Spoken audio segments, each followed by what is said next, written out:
بارت 2 من الحاجات اللي ندمت اني جبتها في جهازي، حاجات كنت فاكراها كويسه بس بصراحه اتغشيت فيها. طقم التوزيع الستانلس ده، الطقم ده من اول جوازي ما استخدمتوش خالص، دايما بستخدم السيليكون او الخشب.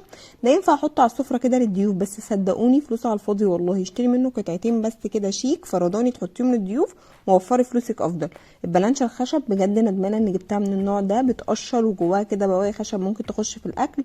وجربت مره كده من غير قصد ان انا احط عليها حله سخنه اتحرقت.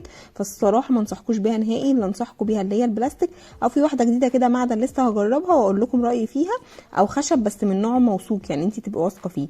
طقم السكاكين ده انا كنت بدور دايما على طقم سكاكين يبقى نظيف ويبقى قطعه واحده عشان ما يفكش من بعضه.